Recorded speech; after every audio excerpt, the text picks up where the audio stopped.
یہ ہے tell vision studio.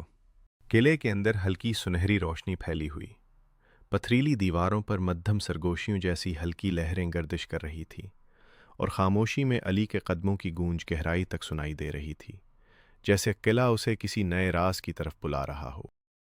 اچانک علی کے ارد گرد سے جادوئی کتاب کی روشنی پھیلتی ہے، پھر وہی پر اسرار مانوس آواز گونجتی ہے، علی، اب تمہاری چوتھی پہلی قریب ہے۔ اس بار راستہ قلعے کے اندر نہیں، باہر ہے۔ قریب کہیں دریا، ندی یا پانی کا مقام تلاش کرو۔ وہاں ایک مجسمہ تمہارا انتظار کر رہا ہے۔ تمہاری اگلی آزمائش وہیں موجود ہے۔ علی توجہ سے سنتا ہے اور آگے بڑھنے کا فیصلہ کرتا ہے۔ علی قلعے سے باہر نکلتا ہے۔ درختوں کے بیچ سے گزرتے ہوئے پانی کی ہلکی لہروں کی آواز سنائی دیتی ہے۔ چند لمحوں بعد وہ ایک خوبصورت ندی کے کنارے پہنچتا ہے۔ علی ندی کے پاس ایک قدیم پتھریلا مجسمہ دیکھتا ہے۔ مجسمہ خاموش کھڑا ہے، جیسے صدیوں سے کسی کا انتظار کر رہا ہو۔ علی قریب جا کر کہتا ہے، تم ہی وہ ہو نا جس کے پاس اگلی پہلی ہے؟ مگر مجسمہ خاموش رہتا ہے۔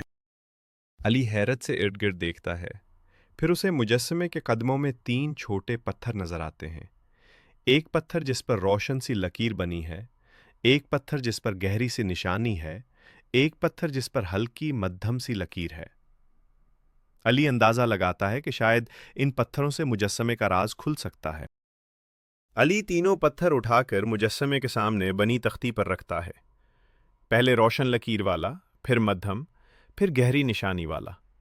جیسے ہی آخری پتھر رکھتا ہے، مجسمہ ہلکی روشنی کے ساتھ زندہ سا محسوس ہونے لگتا ہے۔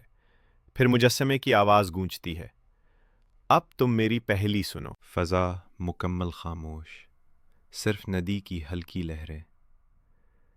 ایک ایسی چیز ہے جو کبھی رکتی نہیں، آتی بھی ہے، جاتی بھی ہے، دھوپ بھی لاتی ہے، اندھیرا بھی، اور خود کبھی کسی کے قبضے میں نہیں آتی۔ بتاؤ، میں کس کی بات کر رہا ہوں؟ علی فوراً جواب نہیں دیتا۔ وہ سوچتا ہے، کیا یہ وقت ہے؟ نہیں۔ وہ تو قلعے میں حل ہوئی تھی۔ کیا یہ ہوا ہے؟ نہیں۔ کیا یہ روشنی ہے؟ مگر روشنی اندھیرا نہیں لاتی۔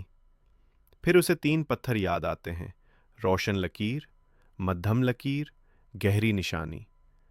علی کے چہرے پر سمجھ کی چمک آتی ہے۔ علی اعتماد سے کہتا ہے، اس کا جواب دن اور رات ہے۔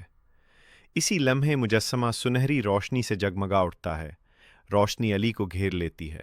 آواز آتی ہے، شاباش، تم نے چوتھی پہلی حل کر لی ہے۔ اب وقت آ گیا ہے کہ تم اپنی 5ویں آزمائش کا سامنا کرو۔